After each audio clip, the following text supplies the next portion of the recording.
Well, good afternoon, everybody. It's Sunday afternoon, February 27th, about 3:30 in the afternoon, California time. And it's the old redneck. Going to discuss a few things about Ukraine, my thoughts on it, and world events. First off, as for Ukraine, out here I've heard people say, why are we worried about it? It's not our problem. It's happening over there. Let Europe deal with it. In some ways, I agree with that, but in other ways, think back to the 1930s. The same thing was said when Hitler decided to start his little game. We all know how that turned out. Well, now Putin is trying to take over Ukraine. It turned out it's not just a walk in the park like he thought it'd be. I think he figured he'd go in there one day and everybody just turn over and say, okay, welcome. That's it. Find out that's not happening. And, you know, the other Baltic states have got to be wondering if they're next on the menu. Because basically European countries and the world at large let them get away with doing that to the country of Georgia, Crimea, Belarus. So what's next on his menu? And then we hear that he's telling Finland and Sweden, you better not even think about joining NATO, or there'll be severe consequences for you. Well, my opinion is, he has no more right to say that to a country than we do. You know, to me, it doesn't fly. They're their own countries. They can do what they want. And then I hear today that he has activated his nuclear program under special weapons orders or some stuff like that. So is that called stepping up the game, or is that called a big bluff? He could be doing that to try to get Ukraine to the table, or to back everybody else off because he thinks the sanctions are too rough on his country. The sanctions haven't even taken effect yet on a lot of things.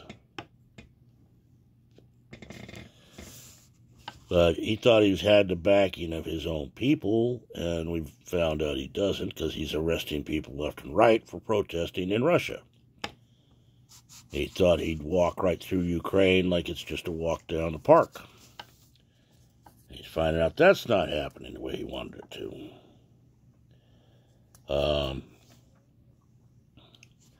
So I think he's between a rock and a hard spot. You know, him and China got into this thinking, okay, we'll do this. And so we are all watching the West, but I want to know who's watching China.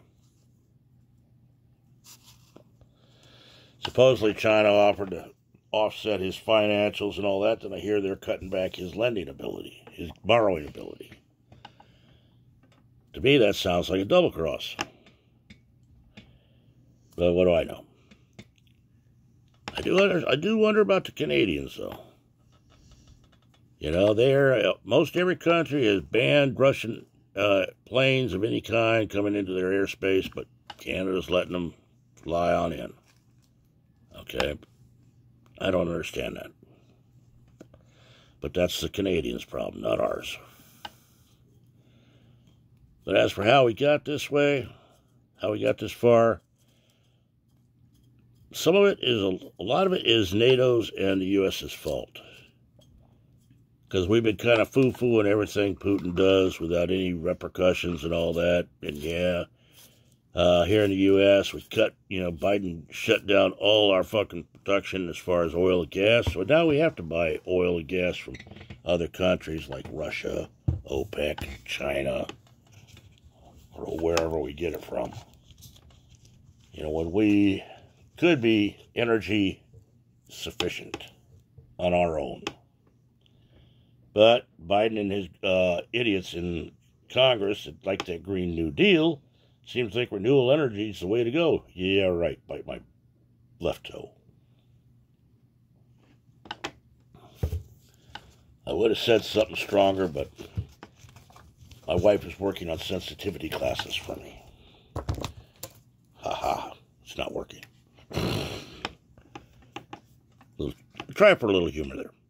But No, we got that way because we made all sorts of promises. We've made promises for years to this country, that country. We'd back you up, back you up, back you up. We bail out of Afghanistan with so stupidly, we left our own people behind, so that's just giving Putin a green light. Hey, they're not going to do nothing. They're weak.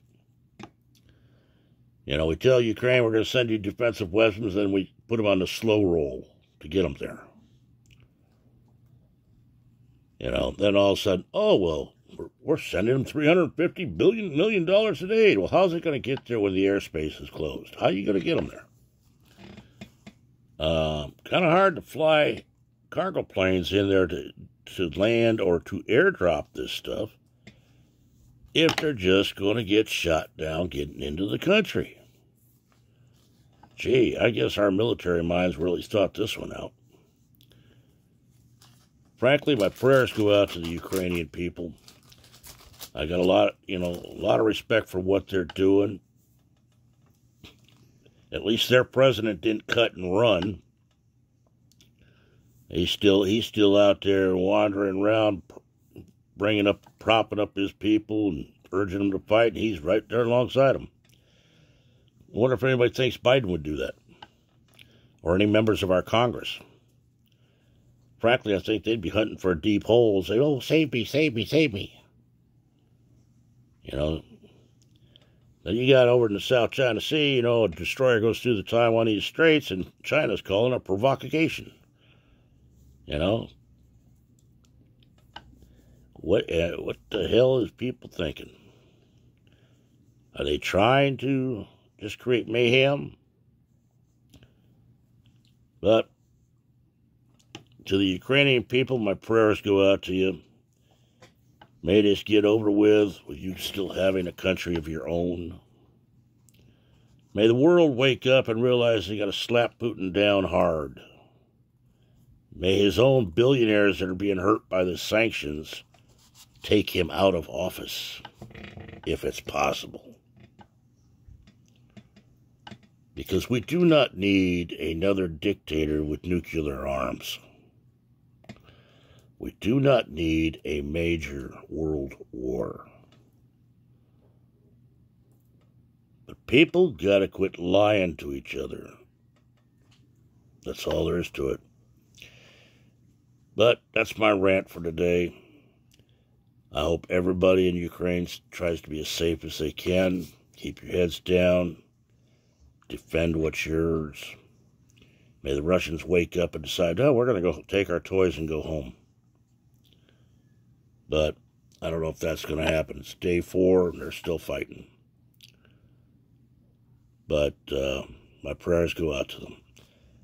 From me and my family, this is the old redneck in California, wishing all the Ukrainians the best. That's about all I can do. So y'all take care, keep your heads down. The old redneck, we're out.